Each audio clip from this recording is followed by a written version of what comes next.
আসসালামু আলাইকুম নানি। ও নানি গো নানি, নানি বেতন পাইছি, লাগবো না? নিবা না বেতন? দিমু দিমু ব্যাংকে। নানি, বাপের টাকা খরচ কইরা পাসপোর্ট বানাইছি, বাপের টাকা খরচ কইরা ভিসা লাগাইছি, বাপের টাকা খরচ কইরা প্লেনের টিকিট কিনছি, নিজের শরীরের রক্ত পানি করে এইখানে ইনকাম করতেছি। আমার টাকা আমি ব্যাংকে পাঠাবো কি বিকাশে পাঠাবো কি হুন্ডিতে পাঠাবো সেটা আমার নিজের ব্যক্তিগত ব্যাপার। প্রবাসীরা তো মূর্খ, প্রবাসীরা তো অশিক্ষিত, প্রবাসীরা তো কামলা।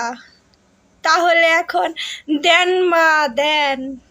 আর 2 দিন পরে ওই যে বলা লাগবে, একজন বলবে আল্লাহ নবীজির নাম, আরেকজন বলবে 2টা টাকা দিয়ে যান। ঠিক আছে, সময়টা চলে আসছে, বেশি না, 3টা মাস। 3টা মাস ধৈর্য ধরো, সব খেলা ছুটে যাবে। ঠিক আছে, প্রবাসীদের পাওয়ার আছে কি নাই সেটা দেখবা। আরে বাবা, আরেকটা কথা কি শুনলাম, এয়ারপোর্ট থেকে নাকি ঘোষণা দিছে যারা ব্যাংকের মাধ্যমে টাকা পাঠাবে না, বাংলাদেশে গেলে নাকি চেক করবে ব্যাংক স্টেটমেন্ট আছে কিনা। নানি শোন, একটা কথা বলে রাখি, আমার যে ভাইরা, প্রবাসী ভাইরা যারা বিয়ে করছে না, এগরে বউ বাংলাদেশ থেকে নিয়ে আসামু। আর যারা এখনো ব্যাচেলার আছে না, এগরে কমু ভাই, ইন্ডিয়ান আছে, পাকিস্তান আছে, সুদানি আছে, অনেক ভালো ভালো কান্ট্রির মেয়ে আছে, বিয়ে কইরা এই প্রবাসে সেটেল হইয়া যা। দেশে গিয়া কি করবি?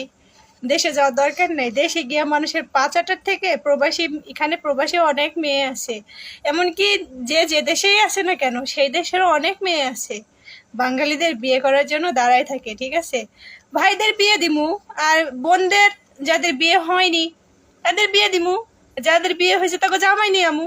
শেষ। বাংলাদেশ এয়ারপোর্টে গিয়ে নিজে ইনকাম করব, নিজের বাবার টাকা খরচ করে প্রবাসে আসব, আর তোগো কাছে হিসাব দিতে হবে আমার যে আমি কয় টাকা ইনকাম করছি, কয় টাকা খরচ করছি। কে রে ভাই, তোরে তো আমি চিনি না। আমি আউনের সময় কি আমারে 10 টাকা দিয়ে সাহায্য করছিলি? এখান থেকে যাওয়ার পরে তো তো বাংলাদেশের সোর্স অ্যাসোররা তো আবার কিছু খাইতে পারবো না, এটা তো বড় ঝামেলা। তো আমরা যদি প্রবাসীরা না যাই, প্রবাস থেকে রেমিটেন্স যদি না পাঠাই, সোর্স অ্যাসোরেরা খাইব কি? হ্যাঁ, ভিক্ষার থালা হাতে নিয়ে তো রাস্তায় দাঁড়ানো লাগবো। তোমাকে কেউ ভিক্ষা দিব কিনা এটাও তো জানি না রে ভাই। চিন্তা করিস না, চিন্তা করিস না, ঠিক আছে? তোকে চিন্তা করার কোনো কারণ নেই, কারণ তোরা যা শুরু করছস না, আমরা মাত্র খেলা দেখানো শুরু করছি, এখনো গোডাউনে বহুত আছে, মাত্র তো টেইলার।